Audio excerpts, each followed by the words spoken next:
Hello student, स्वागत है आपका हमारे यूट्यूब चैनल स्टडी फॉर उन्नति में। और देखिए डीपीपी 3 की बात करें अगर कुछ इंपॉर्टेंट क्वेश्चंस की, तो इसमें देखिए कौन कौन से क्वेश्चन हैं। तो सबसे पहला क्वेश्चन है कि who founded depress class association 1930।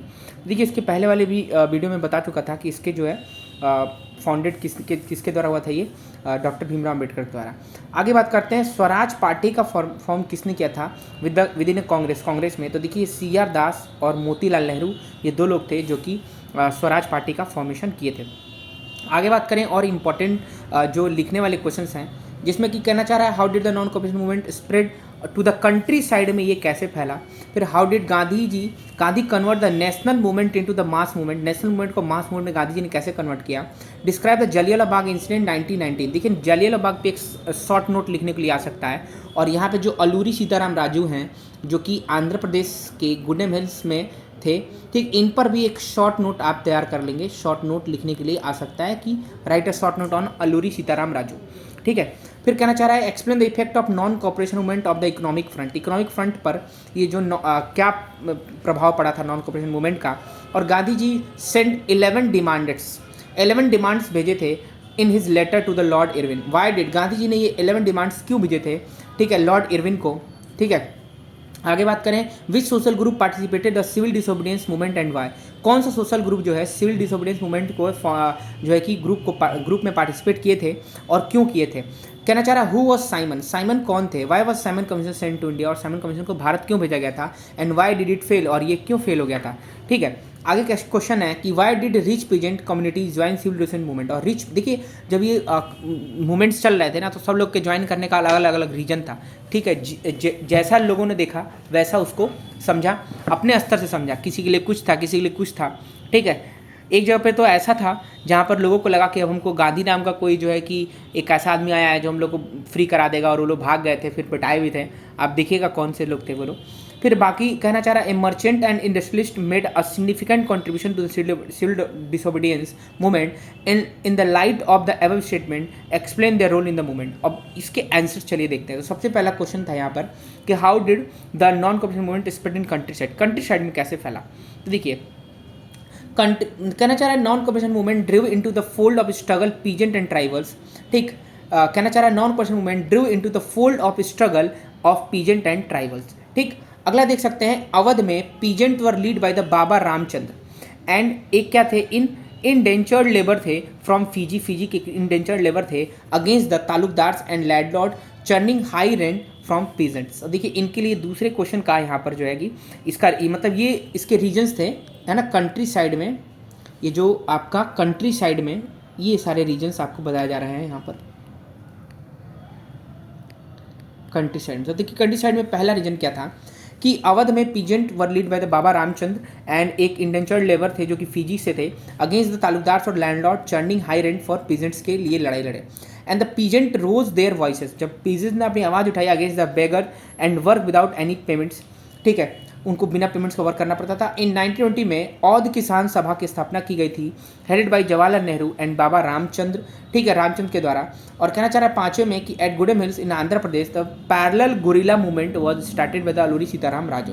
And छठवां में कहना चाह रहा है it was against the punitive measures adopted by the British to prevent the forest tribal to enter the forest enclosure. और यहाँ आप देख सकते हैं कि यहाँ पर जो गुडेम हिल्स में बात हो रही थी कि वहाँ पर अंग्रेजों द्वारा जो है कि वहाँ के लोगों को ही जंगलों में जाने पर रोक लगा दिया गया था, ठीक। और इस कारण से ये सारी चीज़ें वहाँ पर चली थी। तो आप देख सकते हैं कंट्री साइड में कैसा था यहाँ पे आपको बताया गया। चौथा क्वेश्चन देख सकते हैं गांधी जी पर्सनालिटी और उनकी जो लाइफस्टाइल थी had a great impact on the mind of the people, had help to convert the national movement to the mass movement. कैसे नेशनल मूवमेंट से मास मूवमेंट बदला। His simple and saintly life of style and his style of convincing mass made him popular, उनको popular बनाया। His undisputed leadership and magnetic personality played great role. His policy of non-cooperation satyagraha was appreciated, and non-cooperation and civil disobedience movement has a mass effect. And the vision of Gandhi of social reform like fighting against untouchability were highly appealing. And his commitment to Hindu-Muslim unity gave force to shape the national movement. ठीक, ये सारी बातें थी। कहना चाह रहा है 13 अप्रैल को 1919 में एक crowd of villagers had gathered into the Jallianwala Bagh. They had come to Amritsar to attend the annual fair. और वो एनुअल फेयर कौन सा था बताइए, वो एनुअल फेयर कौन सा था? वो एनुअल फेयर का नाम क्या था? बैसाखी। क्या नाम था? बैसाखी, है ना। बैसाखी सेलिब्रेट करने के लिए लोग वहाँ पर जो है कि शामिल हुए थे। आगे बात करें यहाँ पर कि they were unaware of the martial law has been impose in Amritsar, उनको नहीं पता था कि मार्शल लॉ इम्पोज हो चुका है। फिर कहना चाह रहा है general Dyer enter the area block the एजिस point the open fire on the crowd, 100 of people were killed and 1000 were died. And as the news spread out, there were strike clashes with the police, and the government responded to the brutal repression by the humiliating the people in many ways, and this led to the beginning of non-cooperation movement by the Gandhi ji। और इसके बाद general Dyer ने कहा था कि this all produce for the terror among the Indians, लोगों के जो भारतीय थे उनके बीच में डराने के लिए ये सारी बातें यहाँ पर की गई हैं। अब इफेक्ट क्या रहा नॉन कॉर्पोरेशन मूवमेंट का in the economic front? More dramatic रहा था। कहना का चाह रहा है कैसे कि फॉरेन गुड्स बाइकआउट कर दिए गए, लिक्कर शॉप पिकेटेड हो गए, foreign clothes were burned in huge bonfire and the import of foreign goods cloth was reduce 50% कम हो गए 1921 से 22 के बीच में। The value of foreign goods import reduce 102 crore से 57 करोड़ हो गए। Merchant and traders refuse to trade in foreign goods और फाइनेंस फॉरेन ट्रेडर्स। और फिर यहाँ से बात हो रही है क्वेश्चन नंबर 7 की कि 31 जनवरी 1930 में गांधी ने जो है कि वायसराय इरविन को जो कि 11 डिमांड के साथ यहाँ पर जो लेटर भेजा था वो मेंशन 2 टाइप ऑफ डिमांड, 2 तरह के डिमांड थे। उसमें किस तरह डिमांड थे, क्यों भेजा था? One was the general interest, एक जनरल इंटरेस्ट था, and the other was specific demand of their classes of industrialist to peasant. ठीक, कहना चाह रहा the idea was to make the demand wide ranking to that all classes within Indian society could identify the team with them and everyone could be brought together in a unified campaign, जबकि ये ऐसा उनके द्वारा कहा गया था। And the most stirring of all was demand to abolish salt tax salt tax को ख़त्म करने के लिए एक डिमांड थी। And salt was something consume by the rich and poor alike, salt ऐसा था कि जो कि रिच और पुअर सबके द्वारा जो है कि कंज्यूम किया जाता था। And it was one of the most essential item of food. पांचों आप देख सकते हैं कि the tax on the government monopoly over the production as Gandhi declared reveal the most oppressive face of British rule. और इसके बाद गांधी जी ने कौन सी यात्रा तय की, ये आप सोचिए, दांडी यात्रा तय की गई। ठीक है, वहाँ पर उन्होंने जो है कि नमक कानून को तोड़ा। कहाँ से कहाँ गए ये आप देख सकते हैं। ठीक है, कितनी दूरी तय की उन्होंने, ये सारी बातें आप जो है कि हमारे कमेंट सेक्शन में मुझे बताइए। और सबसे इंपॉर्टेंट बात है कि आप मुझे बताइए ये सन कौन सा चल रहा था जब ये काम हो रहा था। तो आगे देखते हैं क्वेश्चन नंबर 8 में the rich peasant were enthusiastic supporter as they found impossible pay to the government revenue demand, है ना। रिच पीजेंट्स की बात हो रही है। During the first world war में Indian businessman made huge profit, hence need to on expanding further they reacted against the colonial policies that restricted business activities, and the poor peasantry found it difficult to pay their rent. They wanted to unpay the rent to the landlord be remit, and the industrial worker reclasses selectively adopted Gandhian program like boycott of foreign goods as a part of their movement against the low wages poor working condition. And the women participated in the protest marches, manufactured salt and picked foreign clothes, liquor shop. They began to see service to the nation as a sacred duty.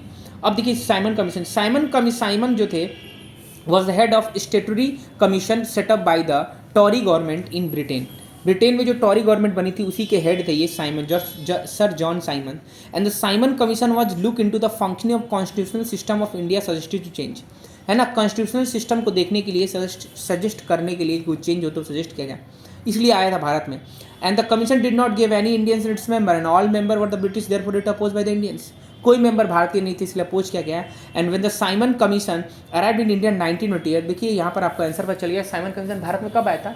1928 में। And it was greeted with an slogan go back Simon के द्वारा उनका स्वागत किया गया। And Congress, Muslim League and other political party oppose the Simon commission, सारे लोगों ने साइमन कमीशन का बहिष्कार किया। अब रिच पीजेंट्स कम्युनिटीज़ में पाटीदार्स थे और गुजरात और जाट थे उत्तर प्रदेश के, पार्टिसिपेट किए सिविल डिसोबीडियंस मूवमेंट में due to the following reasons, किस रीजंस के द्वारा? तो rich peasant used to produce commercial crops as the price fell and trade depress occurred their income lowered very much. इस कारण से as their income disappeared they found to impossible to pay government's revenue demand and they had sell their raw material but arbitrary prices, and the government refused to reduce the revenue demand, and this ingrained to the rich peasant, and they become active in the civil disobedience movement as they thought that fight of Swaraj was the struggle against the high revenue। ठीक है, उनको लगा था कि मतलब high revenue के लिए हम लड़ रहे हैं। तो ये सारी बातें देख रहे हैं ना कि जो जैसा देखा मूवमेंट को उस तरीके से समझ करके ज्वाइन किया गया लोगों द्वारा। आगे देख सकते हैं कि Indian merchant industries had been huge profit from the income boom during the first world war as soon as the boom replaced by the depression, their business got hit and the losses become regular, and they now reacted against the colonial policy that restricted business activity. They wanted to protection against the import of foreign goods. They wanted to such a rupee sterling foreign exchange ratio would be discourage import, है ना. फिर they organized the Indian Industrial and Commercial Congress in 1920 and established the Federation of Indian Chamber Commerce and Industry FICCI in 1927, and they supported the civil disobedience movement as they considered Swaraj the time when the colonial restriction on the business would no longer, इसलिए वो किए, and exist the trade and industry would be flourish without constraint. तो ये देखिए सारे लोगों का अलग अलग यहाँ पर मतलब था. तो ये लास्ट वाला क्वेश्चन बड़ा इंटरेस्टिंग था कि मर्चेंट्स के द्वारा सिविल डिसोबीडियंस में किस प्रकार से कंट्रीब्यूशन किया गया. तो आप यहाँ देख सकते थे, उसका आंसर था यहाँ पे. ठीक है, आगे देखते हैं. एक और यहाँ पर जो है कि एक और पार्ट है इसका, कुछ और इंपॉर्टेंट क्वेश्चन के साथ बने रहिए हमारे साथ और देखते रहिए स्टडी फॉर उन्नति.